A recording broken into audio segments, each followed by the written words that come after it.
As a regular government contracting person, again, So, I'm almost for certain that majority of my audience, this is going to be their first time hearing about lobbying, and you're doing a hell of a job of explaining and breaking it down to us. But like, how do they go about finding the lobbyists for them? Is this a Google search, or like what should they be doing?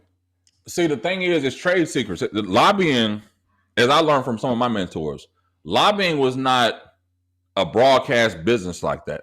Yep. I'll say it like this, and I realize this is my business. If you know what a lobbyist is, you're gonna go find one. You're not Googling it, right? Because you know what a Nike is, right? You're not Googling no Nike. If they come out with a new Air Max colorway, you're not Googling Nike to find out exactly what is Nike? What is Adidas? What is Reebok? You know what they are, right?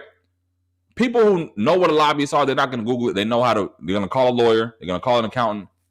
Hey, do you know a lobbyist? I know an elected official who's going to refer me to somebody, right? What happens is, most times for black businesses, it's not until they're in a situation that they need a lobbyist, right? And even my first client, respectfully, they were getting a contract. They were subcontracted through a main contract, through a grant, right? It wasn't until they got their money cut off that they're like, hey, we need a lobbyist. And even then it was, hey, I don't know what a lobbyist does. I heard of them. Can you help me? The result of that, check this out. The result of that, they lost a contract getting $40,000 a year. I was able to get them $150,000 a year for 7 years as a replacement because they needed a lobbyist, right? So it's a part of, yes, I can be subcontracted under somebody, or I can go get my own pot of money. And it got to a point of saying, you know what, Phil, we actually got everything we need. We don't need a lobbyist anymore. And that's kind of the turnover of the business, because you're not going to need a lobbyist forever. Like a pair of shoes is going to wear out after a while. Like, you only need them 2 or 3 years. Cool. All right, cool. We good now, right? Because it's a part of, which is different from government contracting in essence, right? You don't need to be dependent on government. What a lobbyist is doing, I'm not trying to set up a long-term 10, 15-year investment for the state or the federal government. What I'm trying to do is say, hey, we have a short-term goal to get from point A to point B. We have 5 years to do it.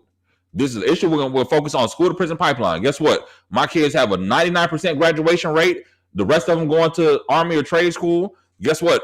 They're in every program, the city, county, and we're expanding. We're touching over 1,500 kids just in our program alone. And guess what? It only costs them $250 for the parents to be in the program. And if the Department of Juvenile Justice caught these kids, it will cost them $1,000 per child to put this child through mental health, substance abuse training, and all the rest of it is to put this child right on the back path, right? So what I'm telling you is, I'm saving you $750 per person by investing in my program, right? That is essentially what happens. But it gets to a point of saying, all right, cool, this isn't a 15-year deal. This could be a 5-year deal. Right. This could be a 3-year deal, right? But it's to a point of, how do we at least get to a point of saying, okay, this is my main point. We're not looking for an investor. We're looking for a partner. The federal government is looking to partner with somebody. And in that partnership, we're going to address some goals, because as a state and federal government, we have goals to address literacy rates. We have goals to address HIV. We have goals to address environmental issues, right? We have goals to address brownfields. How does your organization help us get from point A to point E? Not even B. Point E. To point E. Because that's a part of because this is a bigger picture of where we have to operate as a government. So I don't need you to solve it all. I need you to take a little bit. How can you take care of it? Because in this little bit of silo, you may be saving 300 or 400 kids, but 300 or 400 kids is a lot of damn souls that you're saving. Yeah. So how do you put yourself in the best position? So if you're looking for a lobbyist, even the Omega Lamplighters, that group is because 2 things. One, my homie's line brother basically runs the organization, and my wife is also AKA, and she runs a female organization, or used to run the Pearls of Perfection, the young ladies group. I'm at a wedding. He came in like, hey, bro, I see you getting money for all these orgs. I just want a little bit. I said, bro, I got you anytime you need it. The second that you realize you are ready as an organization to get a lobbyist and get a contract from the government, call me. I will represent you pro bono, because guess what? I'm not taking those parents' money. It costs these parents $250 to put their kids in. Why should I sit here and be like, yeah, you need to pay me $3,000? That's coming directly that's programming money. That program money you can put in these streets, stop the literacy rate, right? Okay. So a part of it is when you know you need a lobbyist, you're not going to Google. You're going to the people that you trust to get you the information. And that's another thing is, like a sports agent, you can look up Rich Paul, Drew Rosenhaus. We know who they are, right?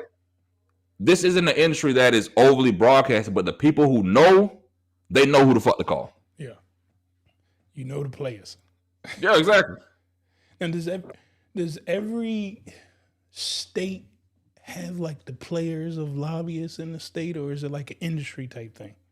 Everyone has their own thing.